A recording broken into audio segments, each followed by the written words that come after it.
Praise the Lord. എഫെസ്യ ലേഖനം 3-ാം അധ്യായം 20-ാം വാക്യം. എന്നാൽ നാം ചോദിക്കുന്നതിലും നനയ്ക്കുന്നതിലും അത്യന്തം പരമായി ചെയ്യുവാൻ നമ്മിൽ വ്യാപരിക്കുന്ന ശക്തിയാൽ കഴിയുന്നവന് സഭയിലും ക്രിസ്തുവേശുവിലും എന്നേക്കും തലമുറ തലമുറയായി മഹത്വമുണ്ടാകട്ടെ. ആമേൻ. ഇത് അപ്പോസ്തലനായ പൗലോസിന്റെ പ്രാർത്ഥിച്ച് അവസാനിപ്പിക്കുന്ന ഒരു വാക്കുകളാണ്. ചോദിക്കുന്നതിലും നനയ്ക്കുന്നതിലും അത്യന്തം പരമായി ചെയ്യുവാൻ നമ്മിൽ വ്യാപരിക്കുന്ന ശക്തിയാൽ കഴിയുന്നവന്.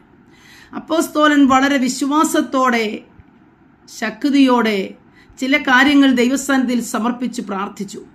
അതിനെ ഞാൻ ചോദിച്ചതിനേക്കാൾ അധികമായി ആ കാര്യം എനിക്ക് ചെയ്യുവാൻ, കർത്താവിന് ചെയ്യുവാൻ, അല്ലെ എന്നിൽ വ്യാപരിക്കുന്ന ശക്തിയാൽ ചെയ്യുവാൻ കഴിയുമെന്നുള്ള വിശ്വാസം അപ്പോസ്തലനെ പിടിച്ചു നിർത്തുകയാണ്. അപ്പോസ്തലനായ പൗലോസ് ജാതികളോട് സുവിശേഷം അറിയിക്കുവാൻ തിരഞ്ഞെടുക്കപ്പെട്ട ഒരു അപ്പോസ്തലനാണ്. എഫെസോസ് പട്ടണം അർത്തമീസ് ദേവി മുതലായ ശക്തമായ വിഗ്രഹ ശക്തികളുടെ നിന്ന് ഒരു കൂട്ടം ജനത്തെ അപ്പോസ്തലന്റെ സുവിശേഷത്താൽ വീണ്ടെടുത്തു.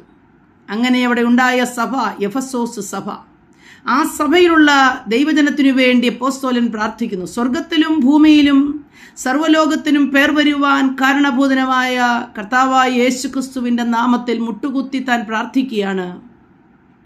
3 കാര്യങ്ങൾക്ക് വേണ്ടി അപ്പോസ്തലനോട് പ്രാർത്ഥിക്കുന്നു. 1, ഇവർ യഹോവയാൽ തിരഞ്ഞെടുക്കപ്പെട്ട ഈ ജനം അകത്തെ മനുഷ്യനെ സംബന്ധിച്ച് ശക്തിപ്പെടണം. ഇവർ ക്രിസ്തുവിൻ്റെ പരിജ്ഞാനത്തിൽ വളരണം. ക്രിസ്തുവേശുവിൻ്റെ സ്നേഹത്തിൻ്റെ ആഴം, നീളം, വീതി ഇവർ അറിയണം. ഇങ്ങനെ ഇവർ പരിജ്ഞാനത്തിൽ തികഞ്ഞു വരണം. അകത്തെ മനുഷ്യനെ സംബന്ധിച്ച് ശക്തിപ്പെടണം. അങ്ങനെ പ്രാർത്ഥിച്ചിട്ട്, ഇതാണ് അപ്പോസ്തലന്റെ ആഗ്രഹം.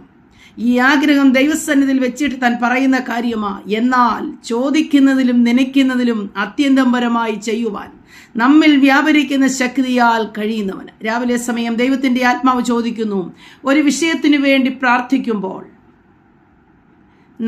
നമ്മുടെ വിശ്വാസം, നമ്മുടെ ദൈവത്തിലുള്ള ഉറപ്പ് എങ്ങനെയായിരിക്കുന്നു? ഇവിടെ അപ്പോസ്തലന്റെ വീണ്ടെടുത്ത, അല്ലെങ്കിൽ താൻ സുവിശേഷം പറഞ്ഞ് കർത്താവിൻ്റെ സന്നിധിയിൽ ആക്കി തീർത്ത ദൈവജനത്തിനു വേണ്ടി ഇടിവിൽ നിൽക്കുന്ന പ്രാർത്ഥനയാണ്. ആ പ്രാർത്ഥന കഴിയുമ്പോൾ താൻ പറയുകയാ, എന്നാൽ ചോദിക്കുന്നതിൽ നിന്ന് താൻ ചോദിച്ചത് ഞാൻ പറഞ്ഞുവല്ലോ, 3 ജനത്തിൻ്റെ ചില ആവശ്യങ്ങൾ നിലനിൽക്കേണ്ടതിനായി, വിശ്വാസ ജീവിതത്തിൽ നിലനിൽക്കേണ്ടതിനായിട്ടുള്ള ആവശ്യമാണ് ദൈവസന്നിധിയിൽ ഇടിവിൽ നിന്നത്. പറയുകയാണ്, ചോദിക്കുന്നതിലും നനയ്ക്കുന്നതിലും അത്യന്തം പരമായി ചെയ്യുവാൻ എന്നിൽ വ്യാപരിക്കുന്ന ശക്തിയാൽ കഴിയും. രാവിലെ സമയം നാം എന്തിനു വേണ്ടിയാണ് പ്രാർത്ഥിക്കുന്നത്? നമ്മുടെ ആത്മീയ നിലവാരങ്ങളുടെ വർധനമാണോ നമ്മുടെ പ്രാർത്ഥനാ വിഷയം? നമ്മുടെ ജീവിതത്തിൻ്റെ ഏതവസ്ഥയ്ക്ക് വേണ്ടിയാണ് ഇടവിടാതെ നാം ദൈവസന്നിധിയിൽ പ്രാർത്ഥിച്ചുകൊണ്ടിരിക്കുന്നത്? പ്രിയപ്പെട്ടവരെ, ഏത് വിഷയമായിരുന്നാലും ഒരു ഉറപ്പ് വേണം. ചോദിക്കുന്നതിലും നനയ്ക്കുന്നതിലും അത്യന്തം പരമായി ചെയ്യുവാൻ നമ്മിൽ വ്യാപരിക്കുന്ന ശക്തിയാൽ കഴിയും. നമ്മിൽ വ്യാപരിക്കുന്ന പരിശുദ്ധാത്മാവിൻ്റെ ശക്തിയാൽ ചില അത്ഭുതങ്ങളെ ചെയ്യുവാൻ ദൈവത്തിന് കഴിയും.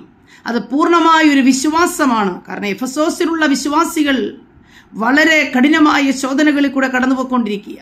അവർ രണ്ടിൻ്റെയും മധ്യത്തിലാണ്, വിഗ്രഹശക്തിയുടെ ആഴമേറിയ അനുഭവത്തിലായിരുന്നവരായിരുന്നു. അവിടെ നിന്നാണ് ക്രിസ്തുവിൻ്റെ സുവിശേഷത്താൽ അവർ പിടിക്കപ്പെട്ടിരിക്കുന്നത്. ആയതുകൊണ്ട് ഇവർ ആത്മീയ ജീവിതത്തിൽ എങ്ങനെയായിത്തീരുമെന്നൊരു അങ്കലപ്പ്, ഒരു സംശയം അപ്പോസ്തലന്റെ ഹൃദയങ്ങളിൽ ഉളവാകാൻ ചാൻസ് ഉണ്ട്. അപ്പോസ്തലൻ അതിനുവേണ്ടി, ജനത്തിനു വേണ്ടി കർത്താവിൻ്റെ സന്നിധിയിൽ പക്ഷപാതം ചെയ്യുകയാണ്. ഇവർ ക്രിസ്തുവിൻ്റെ പരിജ്ഞാനത്തിൽ വളരണം. ഇവരകത്തെ മനുഷ്യനെ സംബന്ധിച്ചിടത്തോളം ബലപ്പെടണം. ഇവർ ക്രിസ്തുവിൻ്റെ സ്നേഹത്തിൻ്റെ ആഴങ്ങളിൽ വളരണം. കർത്താവേ, ഇതിൻ്റെ ആഗ്രഹമാണ്, ഈ ജനത്തെക്കുറിച്ചുള്ള എൻ്റെ പ്രാർത്ഥനയാണ്. എന്നിട്ട് അപ്പോസ്തലൻ തന്നെ ഉറപ്പ് വരുത്തുകയാണ്, ചോദിക്കുന്നതിലും നനയ്ക്കുന്നതിലും അത്യന്തം പരമായി ചെയ്യുവാൻ എന്നിൽ വ്യാപരിക്കുന്ന ശക്തിയാൽ കഴിയും. രാവിലെ സമയം ഈ ഉറപ്പ് നമ്മുടെ ജീവിതത്തിൽ ഉണ്ടെങ്കിൽ ഇന്ന് രാവിലെ നിങ്ങൾ പ്രാർത്ഥിച്ചു കൊണ്ടിരിക്കുന്ന വിഷയത്തിൻ്റെ മേലൊരു അത്ഭുതം കാണാൻ പോവുകയാണ്. ചോദിക്കുന്നതിലും നനയ്ക്കുന്നതിലും അത്യന്തം പരമായി ചെയ്യുവാൻ കഴിയുന്നവൻ്റെ ശക്തി നമ്മിൽ വ്യാപരിക്കുന്ന ശക്തിയാൽ, സർവശക്തനായ ദൈവത്തിൻ്റെ പരിശുദ്ധാത്മാവിനാൽ അത് സംഭവിക്കും. ആകയാൽ വിശ്വാസത്തോടെ പ്രാർത്ഥിക്കാം. ഈ ഉറപ്പ് നമ്മളിൽ ഉണ്ടാകട്ടെ. ആമേൻ.